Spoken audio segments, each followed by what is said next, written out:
శ్రీమాత్రే నమ. జై గురు దత్తాత్రేయ నమ. ఈ వీడియోలో మనం కర్కాటక రాశి వారికి ఏప్రిల్ 1 నుంచి 15 మధ్యలో జరగబోయే వార ఫలాలు పరిశీలించినప్పుడు ప్రధానంగా కర్కాటక రాశి వారికి గత కొంతకాలంగా అష్టమ స్థానంలో ఉన్నటువంటి గ్రహాలు ఒక 4 గ్రహాలు నెమ్మదిగా భాగ్యస్థానంలోకి వెళ్ళడం జరుగుతుంది. ఆ కారణం వల్ల ఏంటంటే ఈ రాశి వారికి కొన్ని అపవాదులు, ఇబ్బందులు, బలహీనతల నుంచి బయటపడడం జరుగుతూ ఉంటుంది.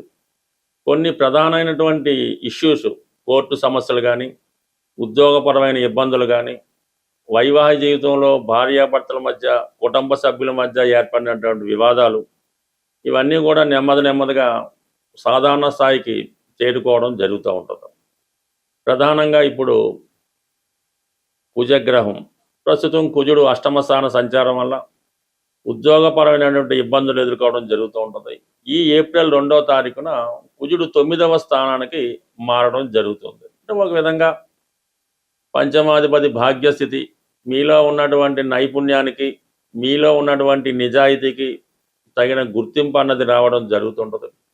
అయితే ఈ కుజుడు అక్కడ ఉన్నటువంటి రవిగ్రహంతో కలియడం వల్ల ఉద్యోగపరంగా బాధ్యతలు పెరుగుతాయి, కొంత గుర్తింపు లభిస్తూ ఉంటుంది, కొంత వృత్తిలో బాధ్యత కూడా పెరుగుతుంది. దాని తర్వాత కొంత ప్రమోషన్ లాంటిది, వృత్తిపరమైన అభివృద్ధి కూడా కనబడుతూ ఉంటుంది.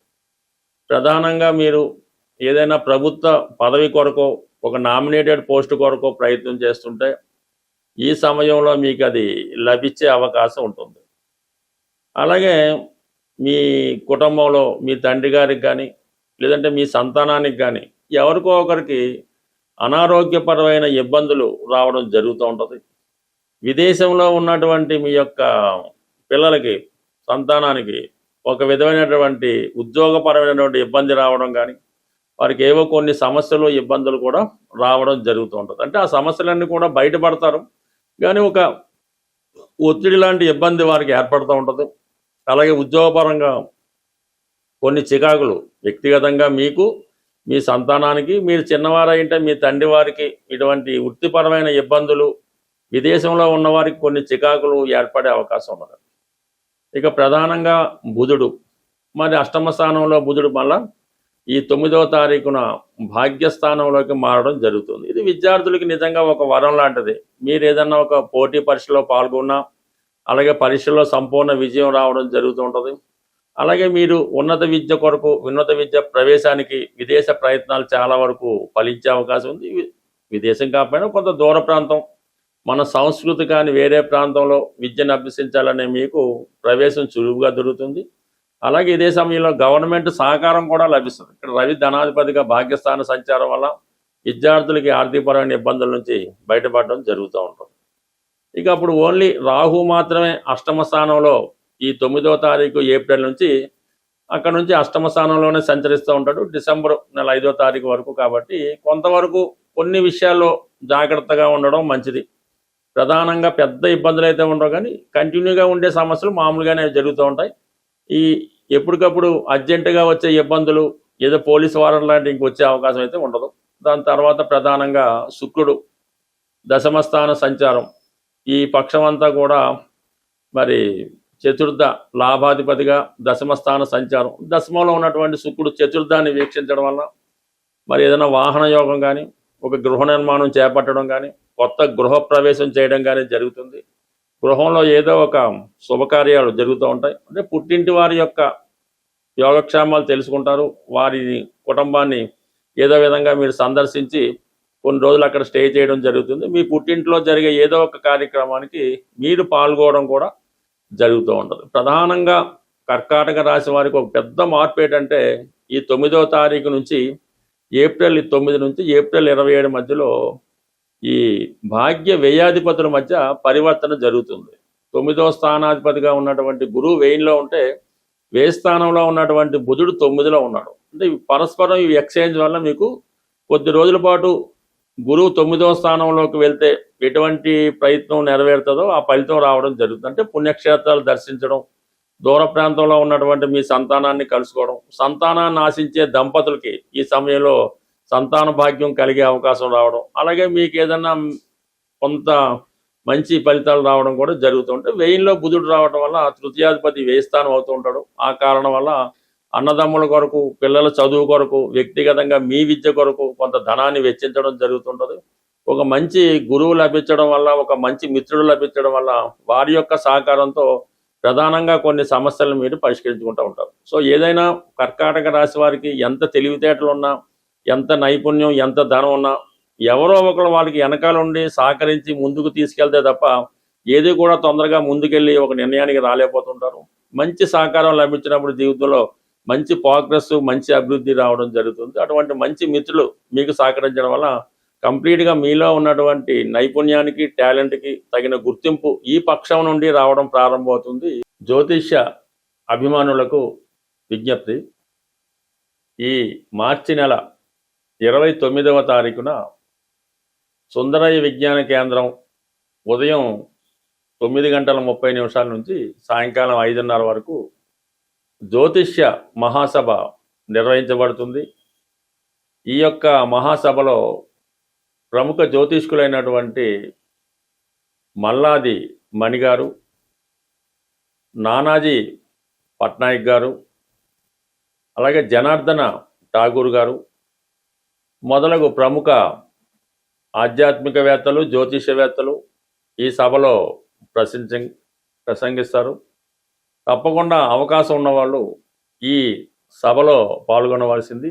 ఈ ప్రవేశం ఎటువంటి ప్రవేశ రుసుము ఉండదు.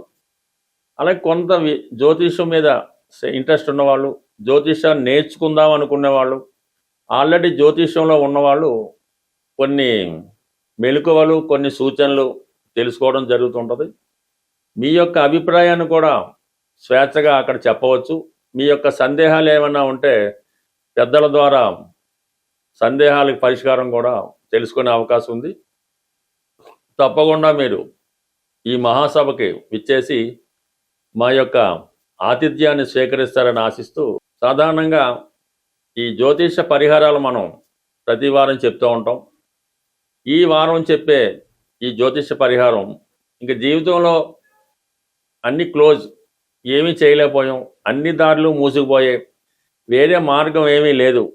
అటు ఆరోగ్యం ఇబ్బంది పడుతుంది, ఆర్థిక సమస్యలు ఇబ్బంది పడుతుంటాయి, కుటుంబ సభ్యులు కూడా చాలా వరకు పక్కన పెట్టి ఏ విధంగా సహకరించడం లేదు అనుకున్న వాళ్ళు, మరి ఒక గొప్ప రెమెడీ ఏంటంటే, మీరు ఏదైనా సముద్రం దగ్గరలో ఉంటే ఆ సముద్రంలో మీరు ఎంత వెయిట్ ఉన్నారో చూసి, ఒక 60 కేజీలు ఉంటే అందులో 3వ భాగం ఒక 20 కేజీలు ఉప్పు, అంటే మామూలుగా సముద్రంలో తయారైన ఉప్పే, మరి ఏదైనా అమావాస్య రోజు ఆ సముద్రంలో ఈ ఉప్పుని కలపవలసి ఉంటుంది.